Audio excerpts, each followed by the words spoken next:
What is being a wife? What is being a husband? Well, being a husband to a woman is protecting for her, providing for her, making sure that she is taken care of emotionally, physically, financially. You are the rock that those emotional waves smash up against. In the Bay of Fundy, in St. John's, Newfoundland, that is what I'm talking about there. What does being a wife mean? A wife is, both you could argue is the man is being prepared to serve his woman and the woman is being prepared to serve her man forever. Till death do us part, for better or for worse. Not, well, we're 6 years in and I'm kind of bored and the birth control has weared off and I don't see you in the same light anymore and I just realized you're a low-T soy boy.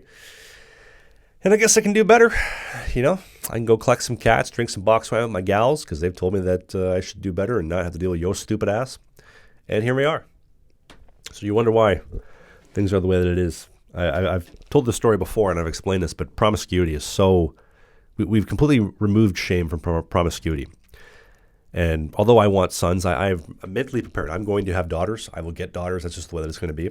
You can't be a 6'5", tall, handsome, humble, and sexy, well-built, ex-professional athlete who has done well for himself and expect that you're not going to get tested by the man above and get a bunch of daughters. So in my head, I am prepared for 3 daughters, and I'm ready for it. If I get boys, great, but I'm prepared for the daughters. And so one of my absolutely non-negotiables is that when I have daughters, I have the final say on who she does or doesn't date. And if my answer is no, I don't want to hear a single pushback. The answer is no. And the reason being, number one, when the kids play the mommy-daddy game where dad says no and the mom behind his back goes and says yes, that is so, so bad. It is so bad. It teaches the kids to manipulate and to try to get what they want as opposed to realizing, no, mom and dad are on the same team. I remember when I was a kid, the worst thing my mom ever could have possibly done is say, do you want me to tell your dad? What if your dad finds out? Oh, shit. Sheriff's coming home. Better get my shit together, right? And mom and dad have to be on the same page. And if, let's say I say, no, sweetheart, you're not dating that guy because who knows a swindler better than a swindler himself? Because I think that's in my daughter's best interest. I think it is absolute child abuse for any of you low-T soy boy males in Canada that let your daughter at 14, 15, 16 go out there and date whoever she wants with no experience, no knowledge, no prior briefing of what the world truly is. And for her to go and make these mistakes, accumulate this baggage and this trauma, as opposed to, and keeping in mind, men get better with trauma. Women don't get better with trauma. They have a very hard time dealing with it. And then if you look at the other flip side, where I can completely prevent that, I can stop my daughter from going from these problems and going through all this trauma, this baggage, and just say, nope, problem solved. I think that's the much better of the two. But you need a woman that is on board with that. And so there's this one gal, 28 years old. She's a lawyer. And you got to be careful with the lawyers. Like I said, 26 plus, waiter check, please, no thank you. And lawyers, they literally argue for a living. You want a combative woman? Boom, lawyers right there. But for this point, I would say recreational only. Recreational use only. And so we're talking about non-negotiables. And I said, I'm going to have the final say on who my daughter dates. She said, why do you care? I said, because I'm not going to have a promiscuous daughter. Society is trying to turn your son into a soy boy and your daughter promiscuous. And she says, I don't really have a problem with that. I said, you don't have a problem with your daughter being promiscuous? She said, no. And I said, why not? She said, she should be able to do whatever she wants. And then I explained what I just explained to you. I'm not going to allow my daughter to go through this baggage. And it's funny.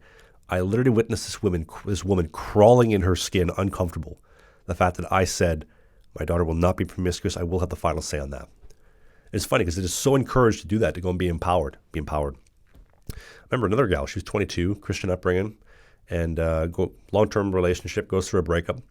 And she was telling me that one of her friends got in her ear and told her that it's empowering to throw yourself around, shall we say, and get your back blown out. Goes to Mexico for a week, gets her back blown out by 6 different guys, multiple 3-ways as well.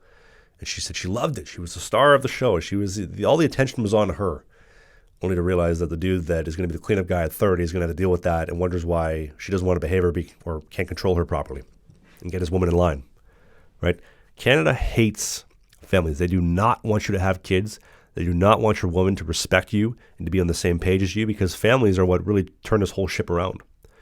If more men cared about their families and cared about their kids and cared about the poverty and the slavery that they are leaving for their future generation, a lot of things would change. And unfortunately, most of you have no ability to think outside of yourself and outside of today, how do I feel in this exact moment? We're a very feeling-driven society, right? I woke up this morning, I was sick. If I was a liberal, I would have had a mental health crisis and said, nope, can't come in today. Oh my God, mental health day, I got to post about it. Oh, boo, woe is me. You know what I did? I was a man about it. I woke up, got my ass in the shower, made a nice, strong, dark cup of coffee, and brought my ass down here to record this video to try to help you people. Most of you don't want to do anything. Most of you just want to sit there and be slaves. But I still said, you know what? If there's two people that I can help with this message, fantastic. I will do that. By the way, don't be a coward. There is a channel member button. Click the join button. It is 99 cents. There's a whole slew of videos ready for you to watch. You get access to all of them early, all my videos early, and support content creation like this. Don't be a ghost. Don't be a phantom. Don't be a coward. Support the content creation like this. So, like I said, women usually are not on board with your plan.